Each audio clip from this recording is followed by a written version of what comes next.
물로 가득 차 있습니다. 고인물은 아닙니다. 흐릅니다. 그런데 거셉니다.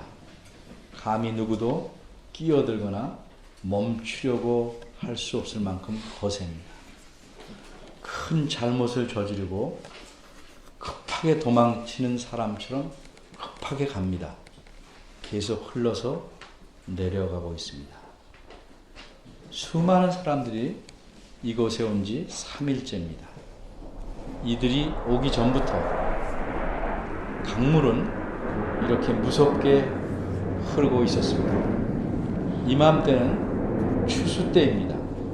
강의 상류 쪽 높은 산에 쌓여있던 눈들이 다 녹아서 흐르는 데다가 비 오는 시기까지 겹쳤습니다. 그래서 강은 성난 사람처럼 마구 거칠게 달려갑니다. 2절입니다. 백성들이 천막을 치고 있는 그 진영 사이로 열심히 다니는 사람들이 있습니다. 이들을 유사라고 하는데 군대의 장교들입니다. 이들이 두루 다니면서 명령을 전합니다. 무슨 명령입니까? 한마디로 무섭고 거칠게 흐르는 이 강을 내일 건너갈 테니 준비하랍니다. 도대체 어떻게 이 강을 건널 수 있을까? 장교들은 이렇게 말합니다. 너희는 여호와의 언약궤를 보고 그것을 제사장들이 메고 움직일 때 그 뒤를 따라가라. 그런데 바짝 다가가지는 말고 2000규빗쯤, 즉 1km쯤 떨어져서 그것을 따라가라. 그러면 너희가 가야 할 길을 알 것이다. 이렇게 3절에 말하고 있습니다. 너희는 이전에 이 길을 지나보지 못하였느냐. 강을 건너야 하는데 언약궤를 보고 따라가라고 하니 이게 어찌된 일입니까? 배들이 준비되어 있는 것도 아니고 그저 언약궤를 따라가면 갈 길을 알 수 있다고 합니다. 도대체 무슨 뜻이겠습니까?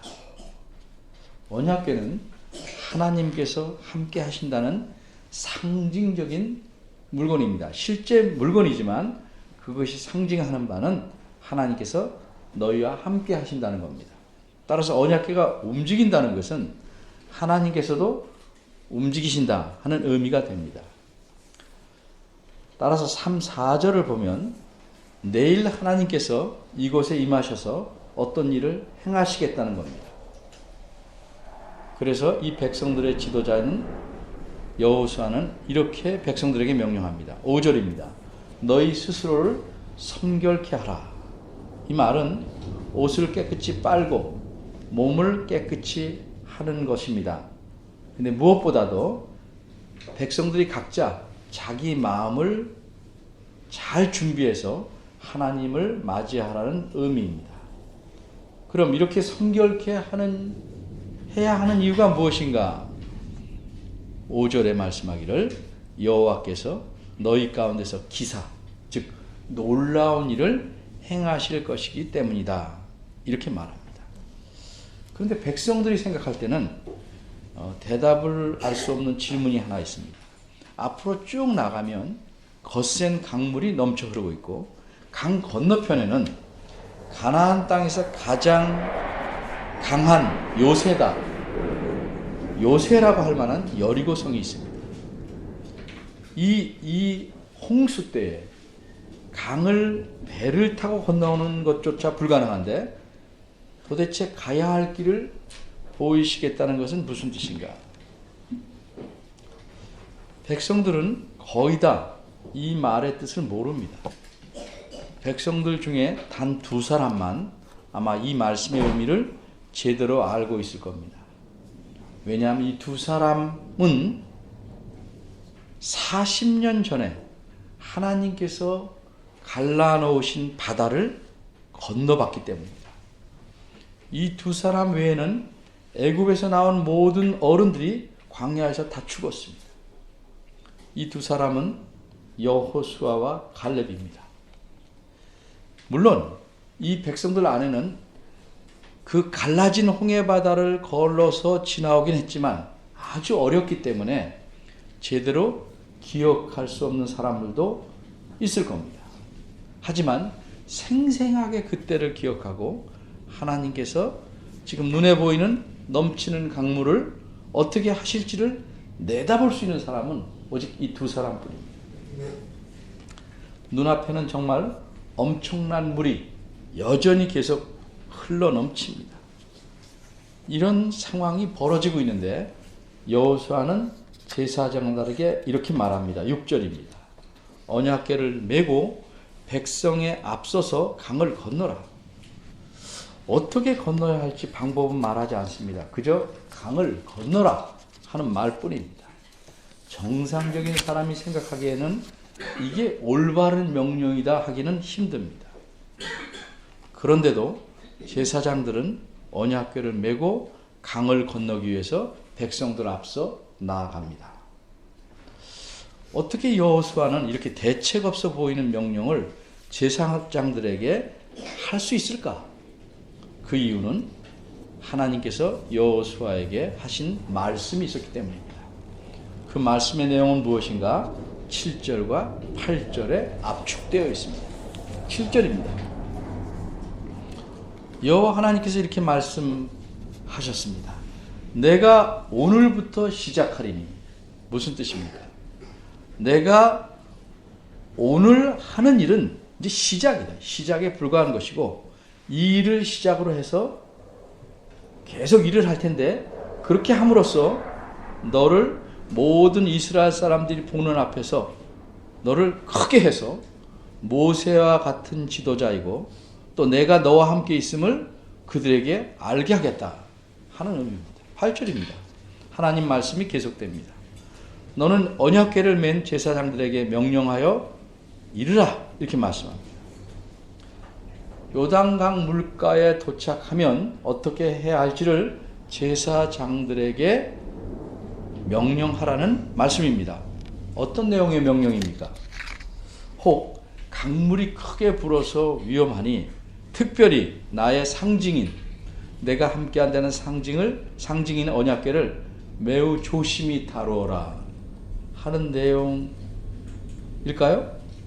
혹은 일단 멈춰 서서 너희를 태울 배가 올 때까지 기다리라 하는 내용이 아닐까요? 근데 그렇지 않습니다. 그럼 무슨 내용입니까?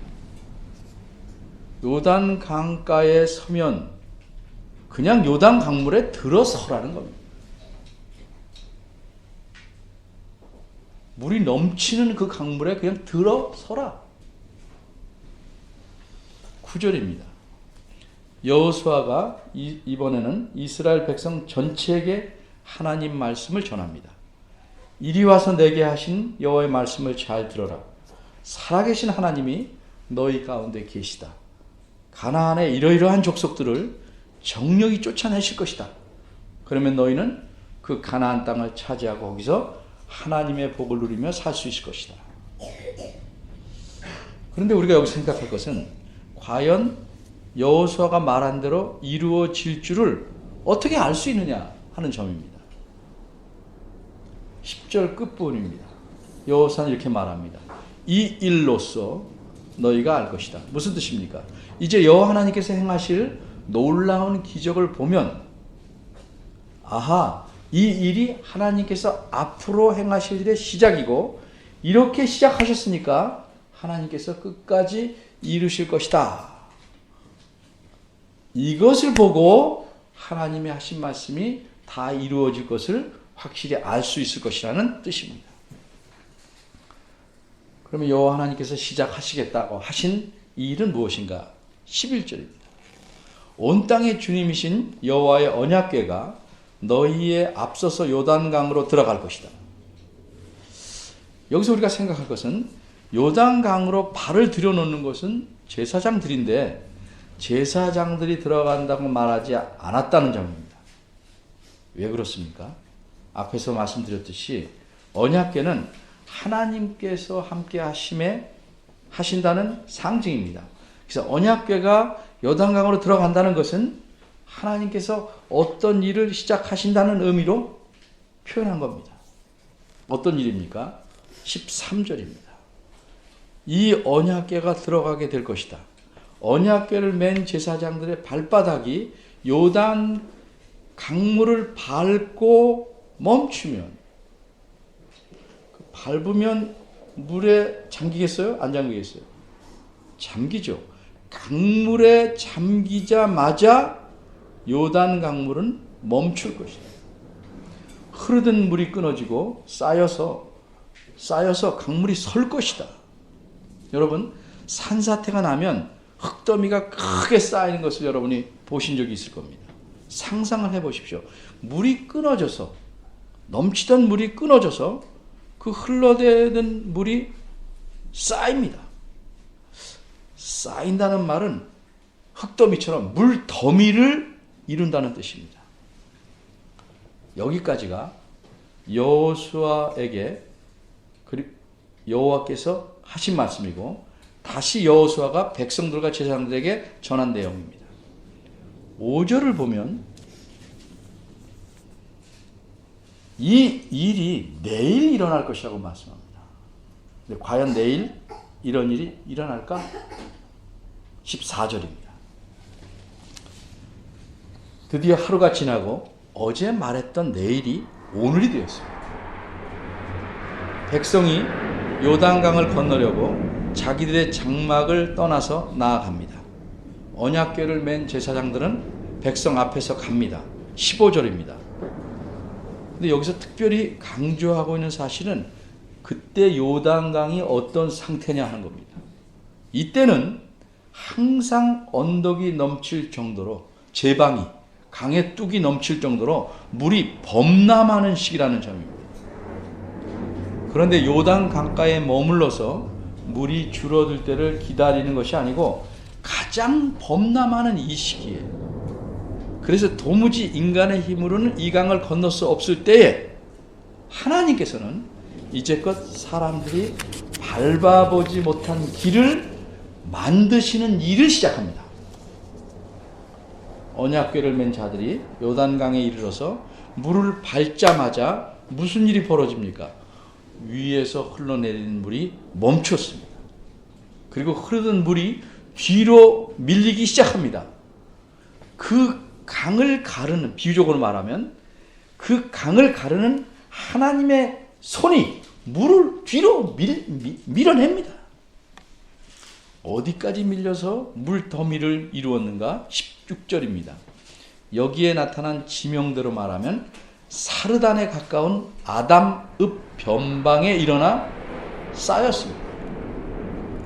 학자들은 생각하기를 그것이 지금 이 백성들이 서 있는 요단강 그 강가에서 무려 25km나 되는, 여기서 아마 어디쯤 될까요? 서울 쪽으로만 사당동 이상, 일로 가면 아마 오산을 지나서 25km나 되는 먼 곳이라고 합니다. 거기까지 그렇게 무섭게 흐르던 물들이 물더미를 이루며 뒤로 물러났습니다. 꿈같죠? 이 사람들도 이런 장면이 꿈같습니다. 엄청난 장관입니다. 흘러내리던 물이 멈추니까 거기서부터 저 아래 사해라는 곳이 있는데 거기까지 물길이 뚝 끊겼습니다. 여매라는 것은 사해의 옛 이름입니다. 그래서 여리고성으로 건너가는 길이 아주 직선으로 열렸습니다. 만일 이 백성들이 20세 이상 남자 어른들만 60만 명 정도니까 여성과 어린이들까지 합하면 최소한 200만 명이나 됩니다. 이들이 이 강을 건너려면 시간이 얼마나 걸렸을까? 학자들은 계산합니다.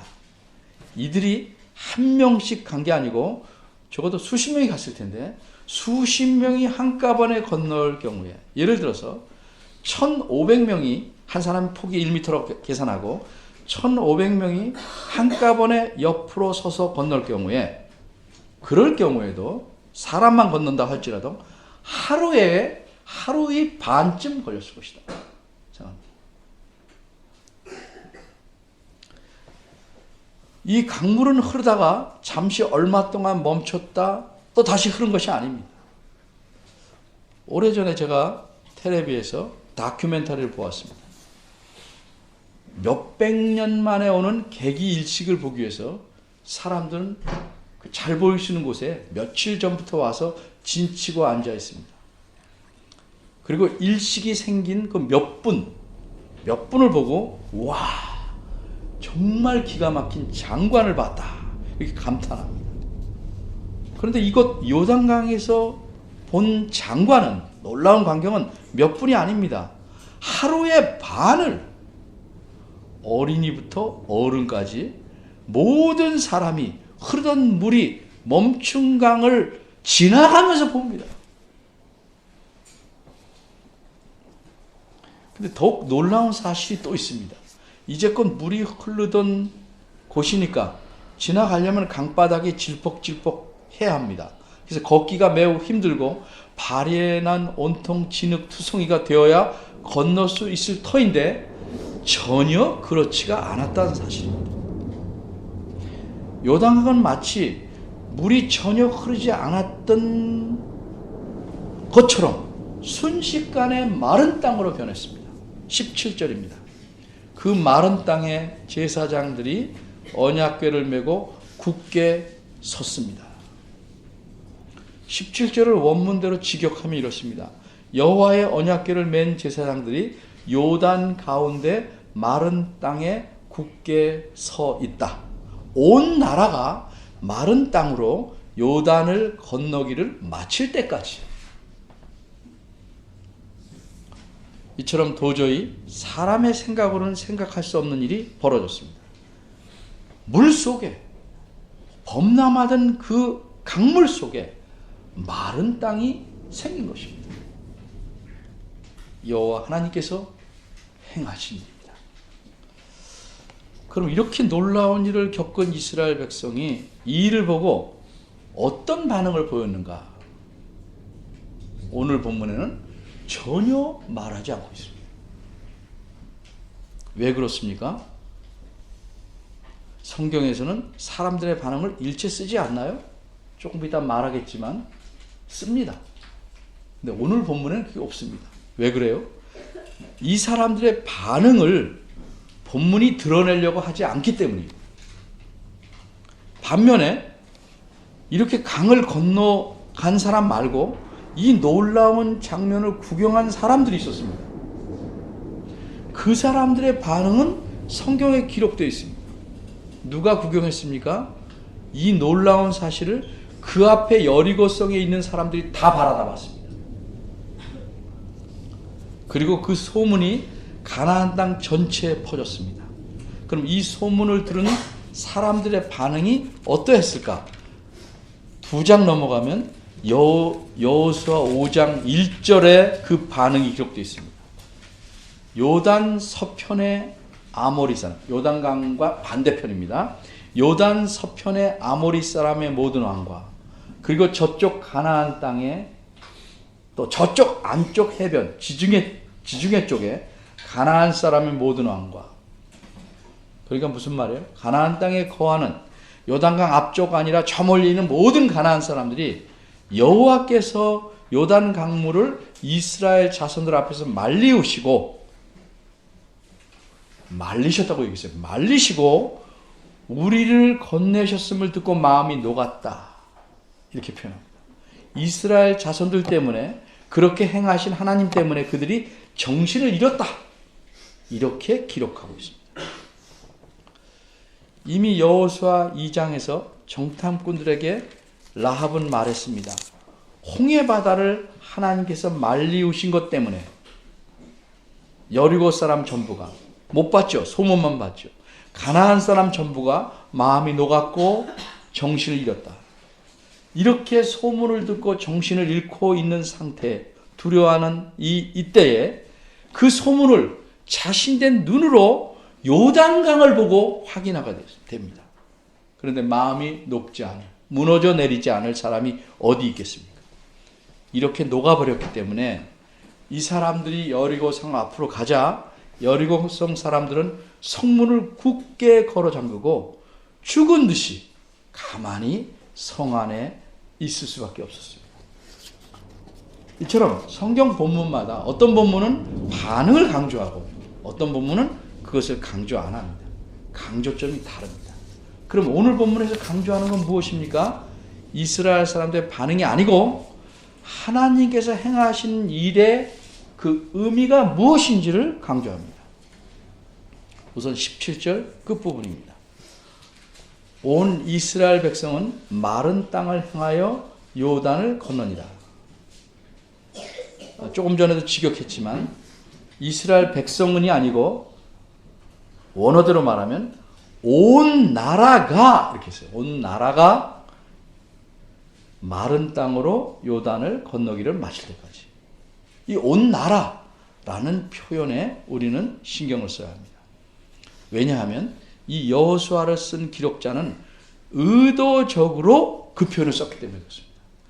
이제껏 이스라엘 백성에 대해서는 다른 말을 사용했습니다. 근데 여기서는 의도적으로 나라라는 말을 썼습니다. 그렇게 사용한 이유가 무엇인가? 10절을 잠깐 봅니다.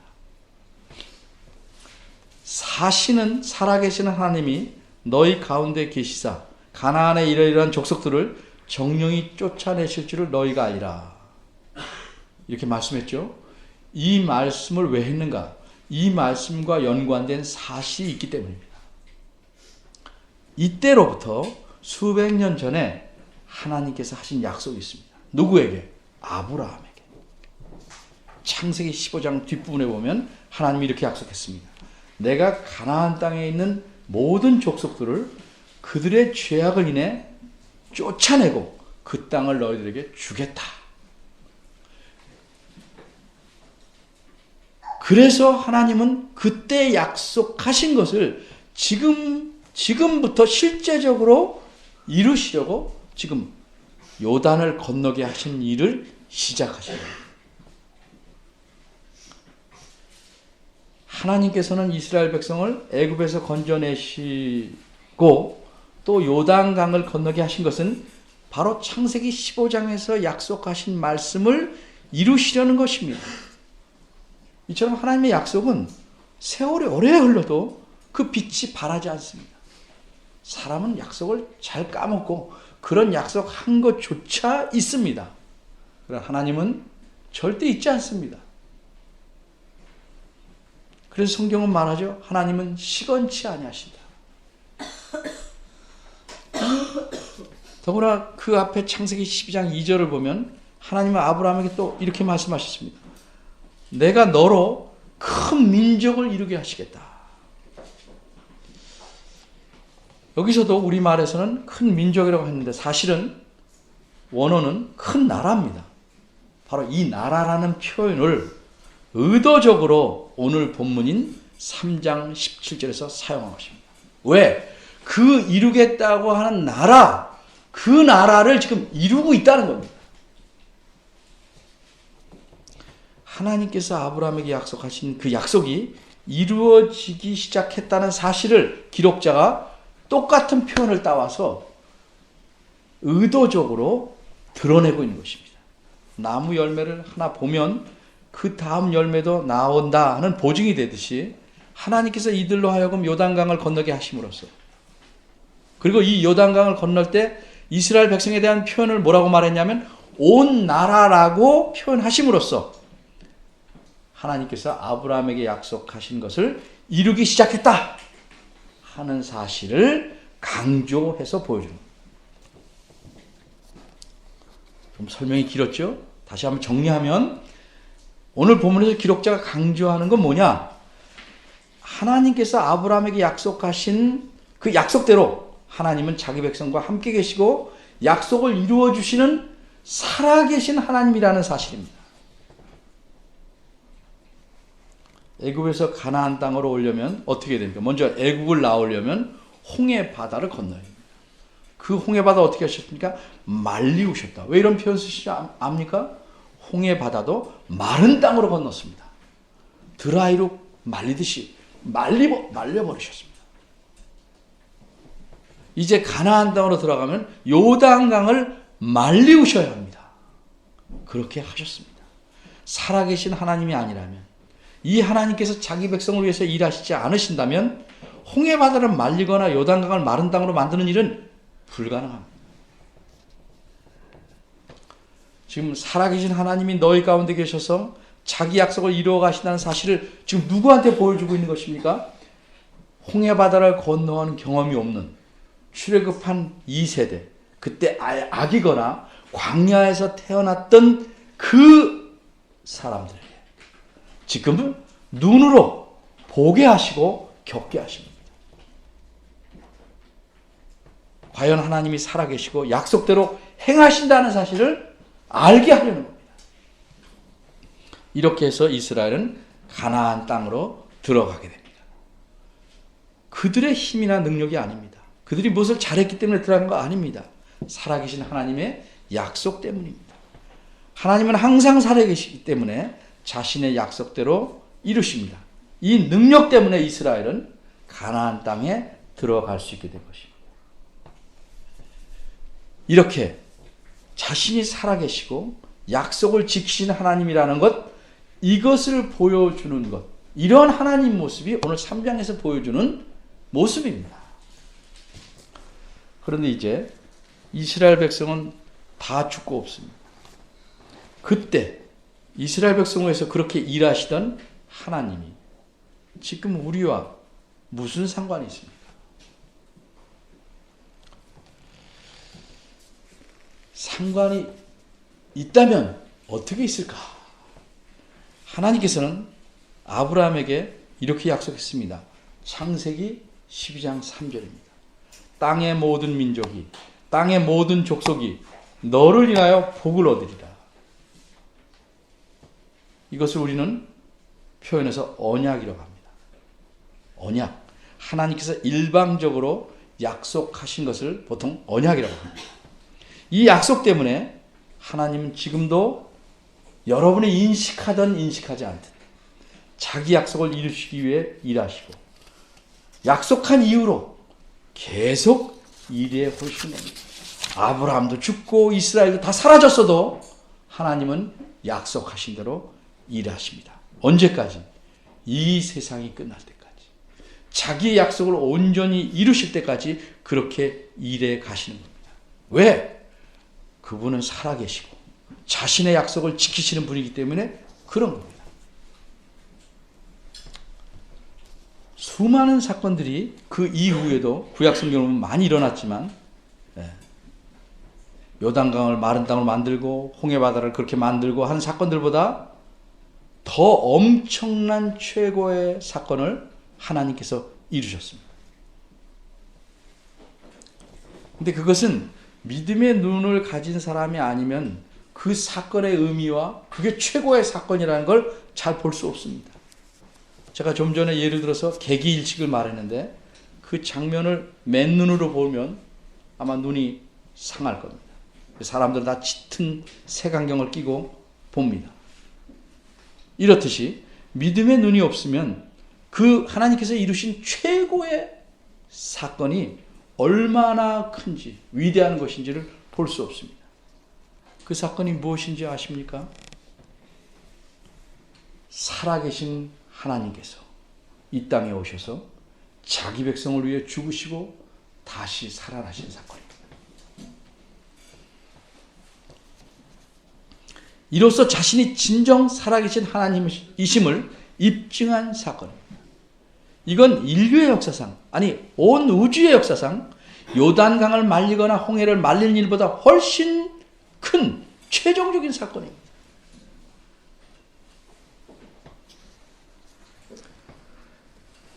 요단강을 말리우시고 이스라엘 백성도 지나가서 가나안 땅을 얻게 하신 것은 무슨 목적입니까? 그들로 하나님이 주시고자 하는 복을 가나안 땅에서 누리게 하시고자 한 것입니다.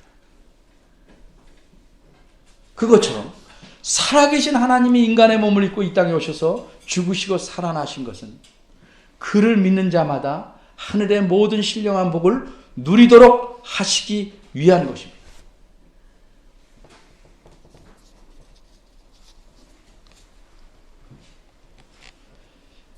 이 요단 강가에 있는 사람들이 요단을 건너는 놀라운 일을 체험하고 하나님의 능력을 어떻게 맛봤습니까? 강을 건넜기 때문입니다. 그분의 말씀에 따라서 언약궤를 좇아 강을 지났기 때문에 그렇습니다. 마찬가지입니다. 정말 그리스도께서 살아계신 하나님이심을 또 그분의 능력을 맛보려면 어떻게 해야 됩니까? 네.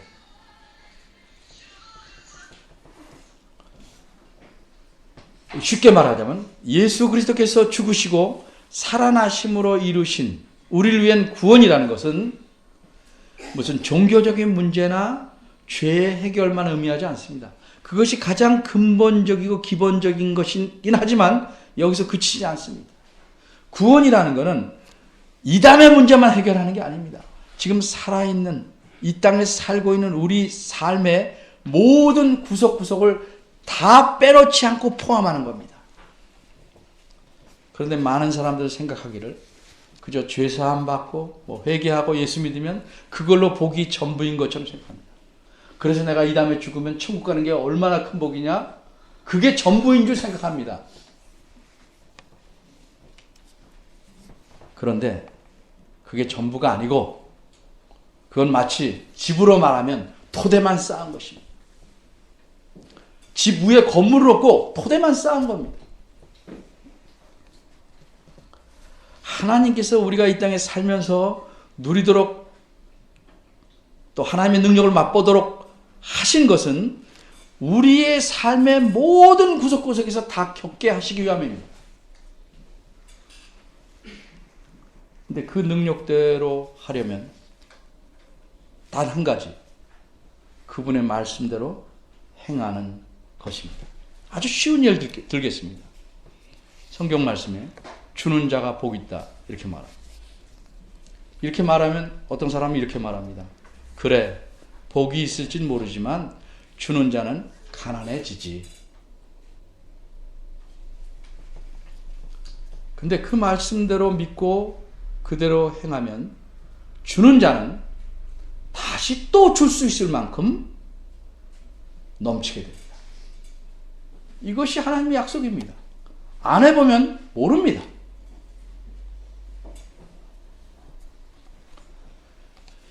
넘치는 물에 발을 대면 빠질 거라고 생각하지만 빠지는 것이 아니고 갈라집니다.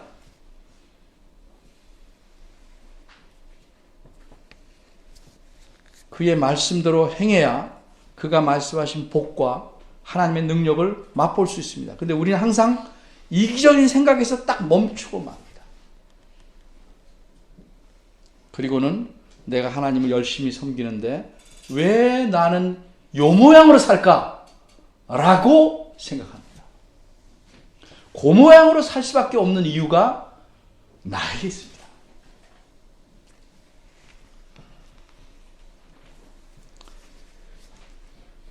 그러니까 하나님의 능력과 그의 복을 누리는 일에 늘 부족할 수밖에 없고 따라서 신앙이 자라날 수가 없습니다. 머리로는 살아계신 하나님을 잘 알지만 하나님의 베푸신 놀라운 능력은 체험하지 못하고 삽니다. 머리만 정통입니다.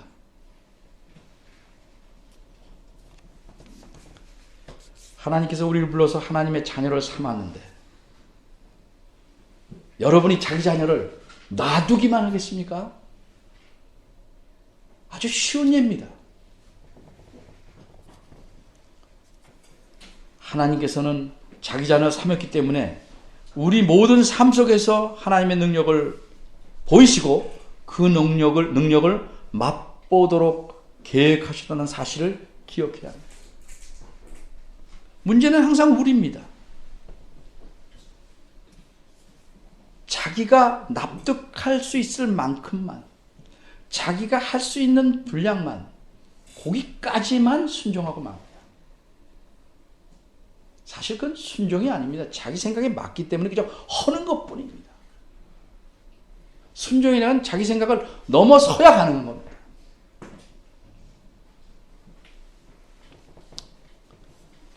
제가 바라기는 여러분들이 정말 살아계신 하나님이심을 믿고 그분의 능력을 믿는다면 그 말씀대로 순종하시길 바랍니다. 그러면 우리의 모든 삶의 구석구석에서 물속에서도 마른 땅을 걷게 하시는 하나님의 능력을 맛볼 수 있을 것입니다.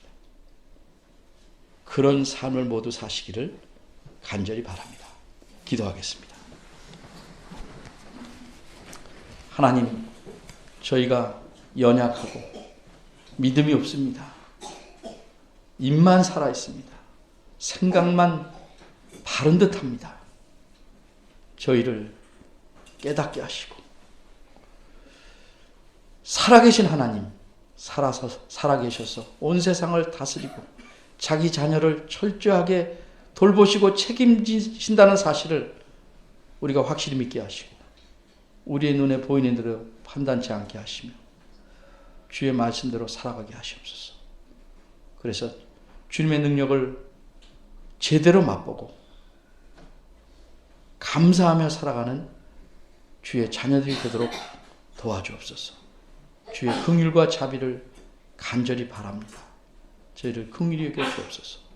예수님의 이름으로 기도하였습니다.